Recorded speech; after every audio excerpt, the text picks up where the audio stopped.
Baba Saheb doctor Bhimrao Ambedkar को नमन करते हुए आज इस धम्मचक्र प्रवर्तन सभा में सभी उपस्थित सभी धर्मबंधुओं, अभी हमारे जो मुख्य अतिथि हैं संजीव जज जी, एक्स हैं जज, वो भी अभी आने वाले हैं, अभी उनका फोन आया है। और हमारे दूसरे ऐसे बहुत जी हैं जो उनके बड़ा अच्छा प्रवचन, उनका उपदेश हमसे सीनियर है तो हम तो उसको उपदेश ही मानेंगे, बहुत अच्छा रहा।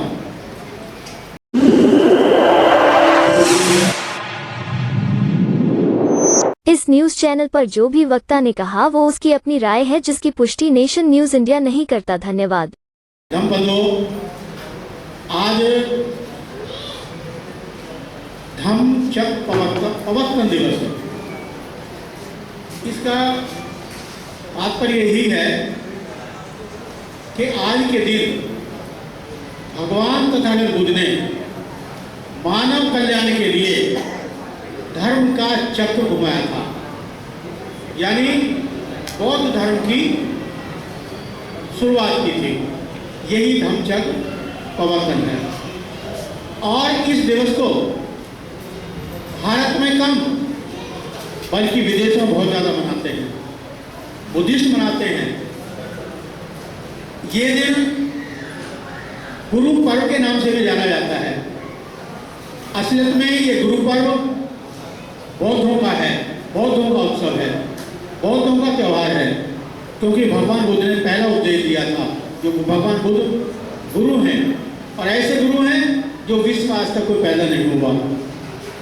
इस नाम से दूसरे धर्म वाले लोग, आप सब जानते ही हैं कि गुरु पूर्णिमा के नाम से, गुरु पर्व के नाम से बहुत सारे लोग मनाते हैं, लेकिन वो असलियत में वास्तविकता ये है कि गुरु पर्व, गुरु पूर्णिमा भगवान तथागत बुद्ध का धम्मचक्र प्रवर्तन दिवस है। इस दिन उन्होंने मानव कल्याण के लिए कार्य किया और 5 भिक्षुओं को, जो भिक्षु बने बाद में श्राम्य थे, उनको अपना प्रवचन दिया। अभी बौद्ध जी ने बताया कि जैसे भगवान बुद्ध पहले सिद्धार्थ गौतम थे, फिर भगवान बुद्ध हुए, सम्यक संबुद्ध हुए, तो जैसे ही वो उनकी तरफ को बढ़ रहे थे तो 5 भिक्षुओं उन्होंने श्राम्य उन्होंने देखा, परिव्राजकों ने, कि भाई ये वही है सिद्धार्थ गौतम जो आ रहा है, जो हमें छोड़ के चला गया था, और आ जाने दो, हम तो उनका सम्मान नहीं करेंगे। ऐसी उनकी मन की धारणा थी। लेकिन जैसे जैसे भगवान बुद्ध उन परिव्राजकों की तरफ आते गए, वैसे ही वैसे उनका दिमाग परिवर्तित होता चला गया। जहां उनकी धारणा थी कि मैं उनका सम्मान नहीं करेंगे, तो बैठने के लिए नहीं कहेंगे, लेकिन जैसे ही वो गए और वो सारे उनसे, उनके चेहरे को देखकर, उनके तेज को देखकर वो बहुत ज़्यादा प्रभावित हुए। किसी ने आसन बिछाया, किसी ने कुछ किया और उनका बहुत ज़्यादा सम्मान किया। तब तथागत भगवान बुद्ध ने उपदेश दिया, और वही उपदेश, वही भगवान बुद्ध का उपदेश धम्मचक्र प्रवर्तन है, जिसे पूरा विश्व बनाता है और जिसे सारे जो बुद्धिस्ट हैं वो सारे बनाते हैं। उसी दिन से तथागत के उपदेश शुरू हुए और वो आगे बढ़ते गए। पहले शिष्य भी उनके, शिष्य मान लीजिए, शिष्य कहेंगे हमको, हालांकि वो बाद में बुद्धिस्ट ऐसे बने कि बड़े अच्छे उपदेश देते थे, तो उसी को पहले उन्होंने अपना स्वीकार किया, शिष्यत्व दिया, शिष्यत्व उन्होंने स्वीकार किया। तो ये धम्मचक्र प्रवर्तन है। अभी आगे भी और लोग बताएंगे आगे भी, और मैं ज़्यादा नहीं कहते हुए मैं तो आज के दिन यही कहूँगा, सभी को बहुत बहुत धन्यवाद दूंगा और धम्मचक्र प्रवर्तन की सभी को बधाई हो, और सभी इसको अपने अपने गुरुद्वारों में और सभी अपनी जगह मनाएं और ये आगे बढ़ता रहे और सब लोग आप आए। इसी के साथ मैं अपनी वाणी को विराम देते हुए सबसे आशा करता हूँ कि बुद्धिस्ट सोसाइटी ऑफ इंडिया जो बाबा साहब की बनाई संस्था है उसको पूर्ण रूप से सहयोग दें, सभी कार्य करें, आगे बढ़ें और आगे चलें। देखिए, एक मैं आज एक और बताना चाहूँगा, मैं आपको कहना चाहूँगा कि आज समय ऐसा है। संजीव जी आइए सर, जज साहब हैं संजीव जी, मैं थोड़ा सा साधु साधु कह के भाई साहब का स्वागत कीजिए। साधु साधु साधु। और आपसे निवेदन है कि आप तथागत बुद्ध को पुष्प अर्पित करें और उसके बाद फिर अपना स्थान के करें। संजीव जज साहब। बुद्धिस्ट सोसाइटी ऑफ इंडिया, देखिए जितने बुद्ध विहार हैं, समय ऐसा आने वाला है और ऐसा चल रहा है, सब देख रहे हैं, जब तक हम सारे बुद्ध विहारों का एकजुट नहीं होंगे, अपनी अपनी डपटी अलग अलग बजाएंगे, तब तक ये हो सकता है भला ना हो हमारा हो।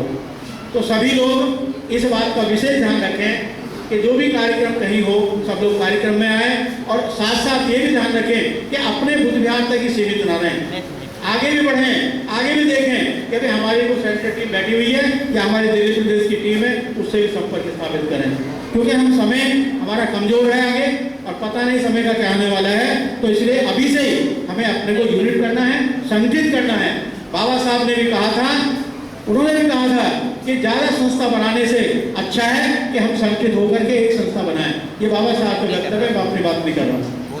तो इन्हीं के साथ मैं अपनी बात को विराम देता हूँ। तो समय परिवारक भिक्षु नहीं नहीं थे, वो परिव्राजक थे। वे सभी परिव्राजक भी शाक्त वंश के थे, लेकिन किताबों में ब्राह्मण थे ऐसा आता है, लेकिन ये सच नहीं है। ये सब शाक्त वंश के ही थे। इतिहास के पर जाने पर पता चलता है कि भगवान बुद्ध के समय में वर्णाश्रम व्यवस्था थी ही नहीं। क्षत्रिय लोग थे जो खेती करते थे, उन्हीं को बाद में क्षत्रिय कह दिया गया। उस जमाने में खेती किसानी बहुत ज़्यादा होती थी, तो मौसम के बारे में जो भविष्यवाणी करते थे, विद्वान होते थे, भविष्यवाणी करते थे, उनको ब्राह्मण कहा जाता था। ब्राह्मण कहा जाता था, वही बाद में ब्राह्मण हो गया। ब्राह्मण कहा जाता था। अगर 3 बार उसकी भविष्यवाणी गलत हो गई तो उसको त्याग दिया जाता था। ये सब इतिहास की बातें हैं। सारनाथ में भगवान बुद्ध ने 5 परिव्राजकों को उपदेश दिया।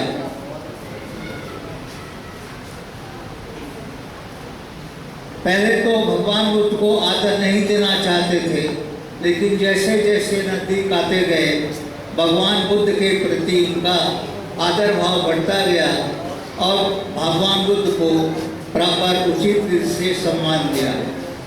सम्मान देने के बाद में भगवान बुद्ध ने कहा कि मैंने 2 अतियों का त्याग कर दिया है, काम भोग और काय क्लेश। इन 2 अतियों का त्याग करके मैंने मध्यम मार्ग का आविष्कार किया है। यह नया मार्ग है, ऐसा भगवान बुद्ध ने घोषणा की। तो परिवारकों ने पूछा कि आपका नया मार्ग क्या है? तो भगवान बुद्ध ने कहा कि मेरा जो मार्ग है, मनुष्य के दुख को पहचानना, स्वीकार करना और उस दुख को कैसे दूर करना, यही धम्म का उद्देश्य है, यही सद्धम्म का उद्देश्य है। भगवान बुद्ध ने कहा मेरे अध्ययन का केंद्र आदमी है, आदमी है और कोई पराभौतिक व्यक्ति नहीं है, आदमी है। और आदमी की समस्या है, वो समस्या कि आदमी दुख में है। मरण दुख है, जन्म दुख है, बुढ़ापा दुख है, अपने लोगों से मिलन दुख है, प्रिय लोगों का विछोह दुख है, इच्छाओं के अतृप्ति दुख है, तृष्णा दुख का मूल कारण है। तो भगवान परिव्राजकों ने कहा कि ये जो आपने रास्ता अपनाया है, वो क्या है? भगवान बुद्ध ने कहा कि आदमी के दुख को दूर करने के 3 रास्ते हैं।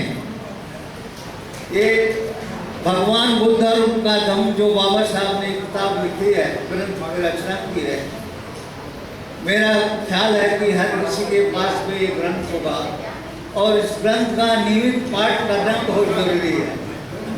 नियमित पाठ करना बहुत जरूरी है।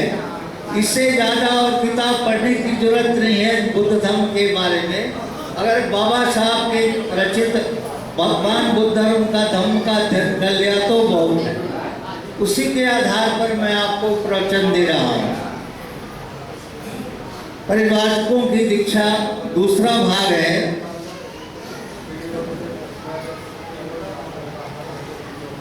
तो भगवान बुद्ध ने कहा कि दुख को दूर करने के 3 रास्ते हैं। वे 3 रास्ते कौन कौन से हैं? पहला रास्ता है पवित्रता का पथ, द पाथ ऑफ प्योरिटी। दूसरा उन्होंने कहा कि धम्म का पथ, path of richness, path of richness अंग्रेजी में। अष्टांगिक मार्ग का पथ, ये दूसरा पथ है। और तीसरा पथ है द पाथ ऑफ वर्च्यू, शील का पथ, सद्गुण का पथ। ये 3 पथ भगवान बुद्ध ने बताए। तो पहले पथ का विश्लेषण करते हुए भगवान बुद्ध ने कहा कि आदमी के अच्छाई के मापदंड के को नापने के मापदंड होते हैं। आदमी अच्छा है या बुरा है, उसको नापने के मानदंड होते हैं। एक मानदंड कौन से हैं? एक 5 मानदंड है।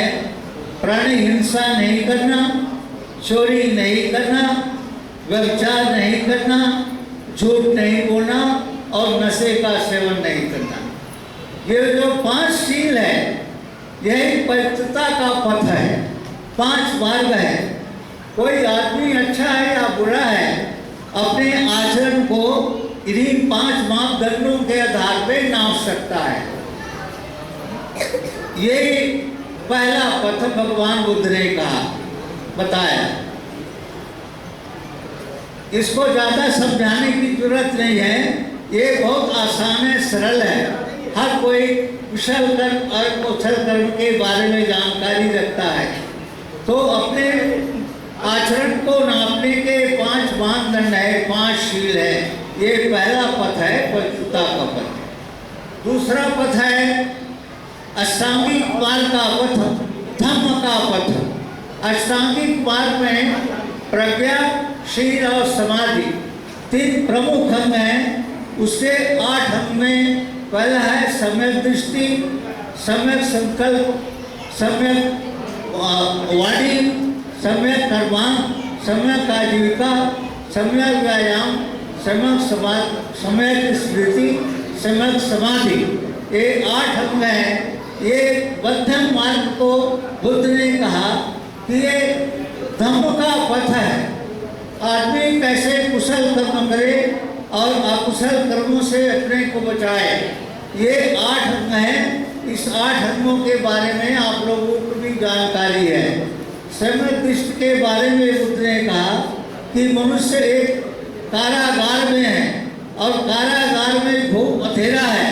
उस अंधेरी कोठरी में कुछ भी दिखाई नहीं पड़ता। उस अंधेरी कोठरी में कुछ भी दिखाई नहीं पड़ता। उसके लिए प्रकाश की जरूरत है।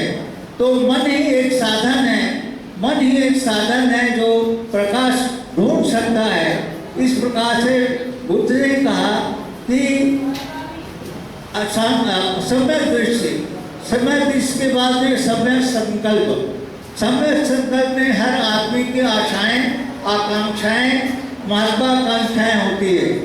बाबा साहब ने लिखा है इसमें कि अपनी जो आकांक्षा है ऊंचे स्तर की होनी चाहिए, निम्न स्तर की नहीं होनी चाहिए। ऊंचे स्तर की आकांक्षा रखो और ये सम्यक संकल्प है। सम्यक वाणी में कहा कि झूठ नहीं बोलना, मुसावादा वेद बनी, ये आप लोग सब जानते हैं कि वाणी सम्यक हो, ठीक हो।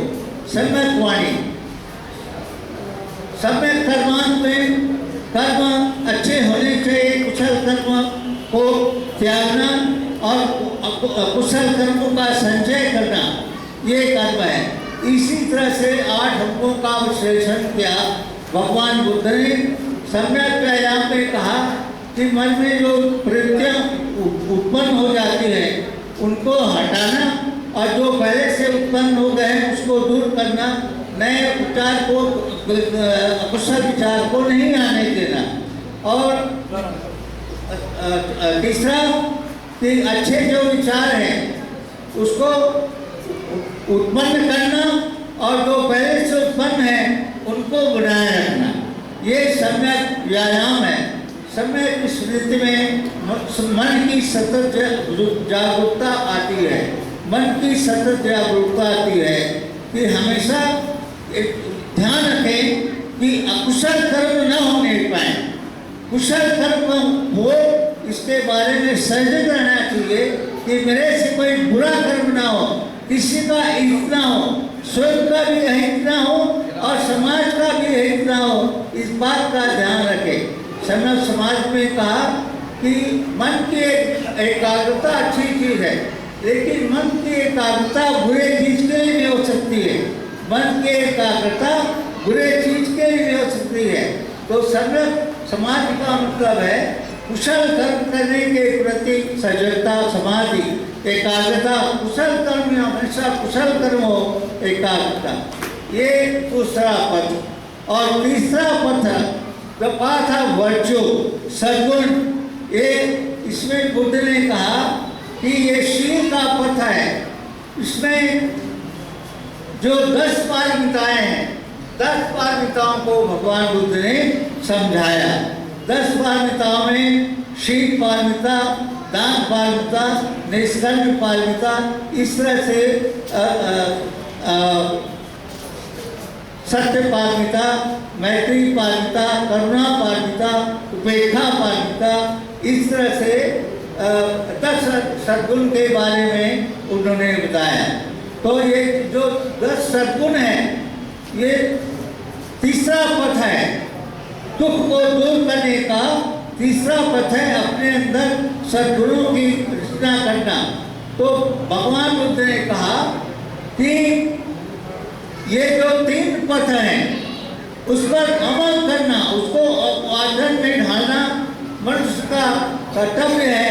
और इस तरह से उन्होंने कहा कि ये जो पथ हैं ये कैसे आचरण में लाया जाए। तो जैसे दान पारमिता है, आदमी गरीब होता है, गरीब को दान दे करके मदद करनी चाहिए, मदद करनी चाहिए गरीब आदमी को। और संसार और दान देते समय अगर अपने जीवन का भी त्याग करना पड़े तो जीवन को भी अर्पित कर देना चाहिए। इस तरह से इन पारमिताओं को अमल में लाते समय ये ध्यान में रखे कि प्रज्ञा माने निर्मल बुद्धि, अंग्रेजी में विजडम कहते हैं। प्रज्ञा को अमल में लाना चाहिए। दान देते समय भी ये दान में ध्यान में रखना चाहिए कि दान आप इस व्यक्ति को दे रहे हो, कहीं गलत आदमी के हाथ में तो दान नहीं जा रहा है।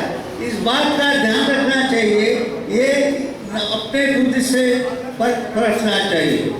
तो इस प्रकार से भगवान बुद्ध ने ये 3 पथ का निरूपण किया। आज के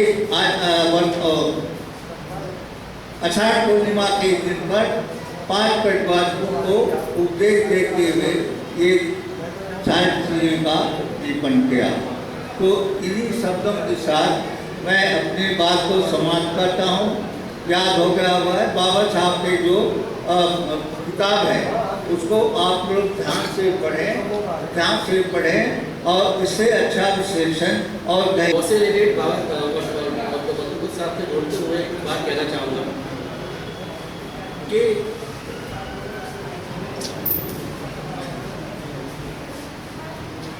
मैंने एक न्यूज़ पढ़ी टाइम्स ऑफ इंडिया में। उससे पहले भी एक सर्वे था वो करीब 1 महीने पहले वो टाइम्स ऑफ इंडिया में सर्वे और प्रकाशित हुआ था।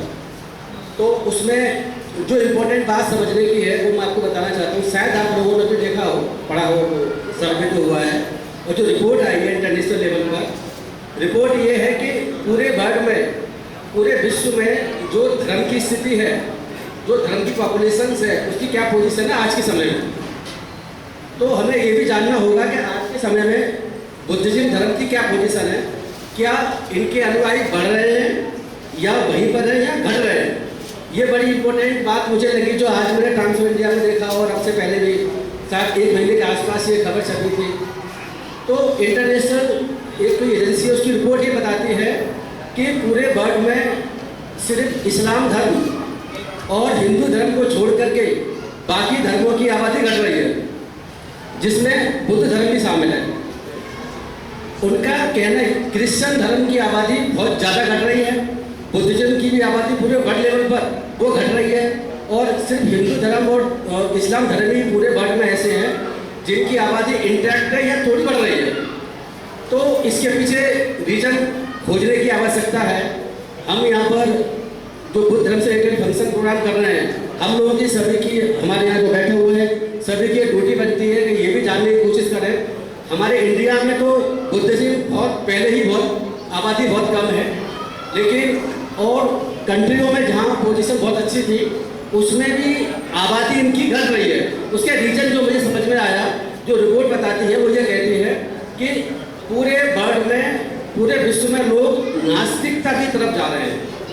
तो यूरोपियन कंट्री में जहाँ पर क्रिश्चियनिटी की आबादी बहुत ज़्यादा है, अपने एशिया के बहुत से कंट्री हैं जहाँ पर बुद्धिज्म की आबादी बहुत ज़्यादा है, लेकिन ये दोनों धर्म की आबादी को घटना, तो मेरा ये पॉइंट है, मेरा ये कंसर्न है कि हम यहाँ बैठ कर जो चर्चा कर रहे हैं या पूरे देश में या पूरे वर्ल्ड में चर्चाएँ होती हैं बुद्धिज्म को लेकर के, वो आबादी उसकी घट रही है, चिंता का विषय है और इस पर जरूर विचार करें, जरूर विचार करें। ऐसा ना हो कि इंडिया में जो आबादी, क्योंकि मैं देख रहा हूँ कि बहुत पहले अगर हम फाइयान हिंदुस्तान की बात देखें, उन्होंने अपनी किताबों में जो लिखा हुआ है, तो उस जमाने में मुझे ये देखने को मिलता है कि दिल्ली से लेकर के वो हाईयान फिंसा दिल्ली से लेकर इटावा होते हुए कानपुर तक गए, और दिल्ली के आसपास जो मथुरा है जहाँ आज हिंदू धर्म से रिलेटेड आपको पता ही है मंदिर बने हुए बहुत सारे, तो उनका कहना ये था कि वहाँ से वहाँ तक मुझे ऐसा कोई गांव नहीं मिला जहाँ पर के बुद्धिज्म की आबादी सबसे ज़्यादा ना हो। और हर गाँव में आसपास शहर के सारे गाँव, जितने भी गाँव पड़े, शहर पड़े, अगर मेजोरिटी का धर्म बुद्धिज्म ही था उस जमाने में। ये 600 ईस्वी, 400 ईस्वी, 500 ईस्वी की मैं आपसे बात कर रहा हूँ, ईस्वी की बात करता हूँ। तो ये जो बाद में परिवर्तन आया, इसके बहुत से रीजन हो सकते हैं, आपको सबको पता भी है कुछ रीजन उसके बारे में। तो मेरा ये क्वेश्चन सबसे इम्पोर्टेंट मैं फिर कहूँगा यही है कि इस धर्म की आबादी जो पूरे वर्ल्ड लेवल पर घट रही है, विचार का प्रश्न है नंबर 1। नंबर 2, क्योंकि मैंने कहा कि मैं लॉ से रिलेटेड सब्जेक्ट का विद्यार्थी रहा हूँ, तो एक चीज़ मैं और कहना चाहूँगा कि हमारे देश में पिछले कुछ समय से कुछ कानून नए बने हुए हैं, उन कानूनों पर जरूर विचार करें। मुझे ज़्यादातर पेपर में ये खबर सुनने समझने को नहीं मिली, इस एंगल से उन कानूनों को नहीं समझा गया जो एंटी कन्वर्जन लॉ आपको उत्तर प्रदेश में योगी आदित्यनाथ की सरकार ने कुछ साल पहले बनाया था, गुजरात में है, मध्य प्रदेश में, उत्तराखंड, कई राज्यों में बना हुआ है। उसमें धर्म परिवर्तन की जो प्रक्रिया जो रखी है वो बड़ी कठिन है, बड़ी जटिल प्रक्रिया है, और उसका उद्देश्य यही है जो मुझे लगा कि हिंदुज़म से कोई और धर्म की तरफ कन्वर्ट ना करे। मेन पर्पस उसका यही है, और ये गवर्नमेंट यही चाहती है कि बुद्धिज्म या किसी क्रिश्चियनिटी या इस्लाम या किसी और धर्म में जो हिंदू धर्म के लोग हैं वो कन्वर्ट ना करें, और अगर कन्वर्ट करने की कोशिश करते हैं तो प्रक्रिया इतनी कठिन और जटिल है और इतनी मुश्किल है कि उनके ऊपर केस रजिस्टर हो सकता है, हो भी रहे हैं, आप देख रहे होंगे। और आज के समय में जैसे बाबा साहब ने 1956 में जो आपको धर्म परिवर्तन के लिए बहुत बड़ा आंदोलन किया था, बहुत बड़े लाखों लोग इकट्ठे हुए, तो लाखों लोगों ने हिंदू धर्म को छोड़ करके बुद्धिज्म को अपनाया था। क्या ऐसा आज संभव है? आप विचार करें, क्या ऐसा संभव है, क्या ऐसा हो सकता है कि हम कॉल करें कि लाखों लोग, हजारों लोग हम जो है इस तरीके से धर्म परिवर्तन करेंगे किसी धर्म से बुद्धिज्म में? क्योंकि वो कानून आपको रोकता है, वो कानून पे डीएम को वाइट पेपर देता है, आपकी इंक्वायरी होगी, जांच, दुनिया भर की कहानी है। और इस सरकार में जो भारतीय जनता पार्टी की सरकार है, वहाँ पर संभव ही नहीं है कि आपको परमिशन मिल जाए। और आपके अगेंस्ट एंटी कन्वर्जन लॉ के तो बड़ा स्टीचिंग लॉ है जिसमें सजा बहुत ज़्यादा है, फाइन बहुत ज़्यादा है। तो आज के समय में इसको विचार करने की आवश्यकता ये है। तो ये दो बातें मुझे चिंता का विषय है मेरे हिसाब से। एक तो बुद्धिज्म की आबादी इंडिया छोड़िए बड़े लेवल पर घटना, number 1। Number 2, anti conversion law पास होने की वजह से जो अगर बुद्धिज्म में कन्वर्ट होना भी चाहें तो इतना आसान नहीं है, बड़ा मुश्किल है। क्योंकि पहले से ही मुझे जानकारी ये है कि पहले से ही डीएम को सभी को इनडायरेक्ट रूप से सूचना है किसी भी हिंदू धर्म के लोगों को किसी और धर्म में धर्म कोई भी लोग कन्वर्ट ना होने दिया जाए। तो आप इस पर विचार कर रहे हैं। कुछ मैं लॉ का स्टूडेंट, तो लॉ की बात करने में जैसे मुझे भंडारी साहब ने कहा था आप लॉ से रहे तो लॉ से भी कोई बात कह सकते हैं।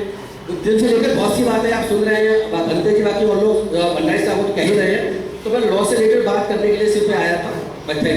उठाया, गरीब लोगों को ऊपर उठाया, अनुसूचित जाति जनजाति को ऊपर उठाया, उन सभी को नमन।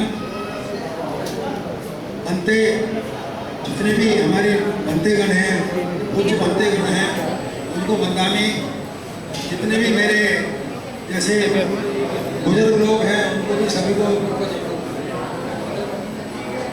बहुत बहुत नमो बुद्धाय जय भीम।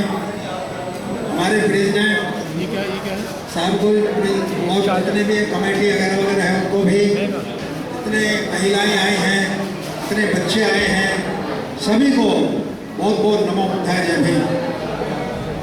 आज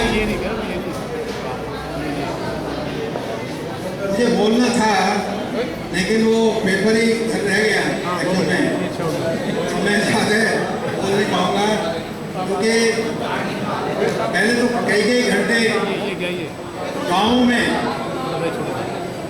300-400 गाँव में गए और 2-2 ढाई घंटे बोलते थे।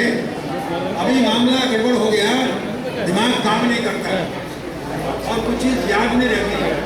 यदि आप ये कहो कि प्रेसिडेंट का नाम क्या है, मैं वो भी भूल जाता हूँ। इतनी बीमारी है, बच्चों के नाम भूल जाता हूँ। तो मैं लाचार हूँ बोलने के लिए और आपको बहुत बहुत बधाई देता हूँ। आज जो फंक्शन हुआ, अभी 2 दिन पहले जो फंक्शन हुआ, उसकी आपको बहुत बहुत शुभकामनाएं। जितने भी यहाँ लोग बैठे हैं, जितने भी महिलाएं बैठी हैं, बच्चे बैठे हैं, सभी लोगों को भारतीय बौद्ध महासभा के साथ जो है संगठन के साथ हम लोगों को हेल्प करनी चाहिए, अपना रोल अदा करना चाहिए। धर्मोपासकों एवं उपासिका, देखिए आज इस धम्म चक्र प्रवर्तन दिवस के अवसर पर आप यहाँ पर उपस्थित हुए हैं। आप सबका स्वागत है, क्योंकि मैं समझता हूँ कि जो इस तरह के कार्यक्रम में सम्मिलित होते हैं तो ये दिखाई पड़ता है कि आप लोगों को अपने धर्म से प्रीत है और अपने धर्म से प्रीत रखना जो है यही हमारे लिए बहुत बड़ी सफलता है। सही मायने में यही एक आज़ादी का आंदोलन है, मुक्ति का आंदोलन है, क्योंकि भगवान ने जिस समय धम्म चक्र परिवर्तन किया, धम्म का चक्र चलाया था, तो जिस समय भगवान का 500 भिक्षुओं का जब संघ होकर तैयार हो गया तो भगवान ने निर्देश किया कि जरत भिक्षवे चारी कं बहुजन हिताय, बहुजन हिताय, बहुजन हिताय, बहुजन सुखाय, लोकानुकंपाय अर्थाय,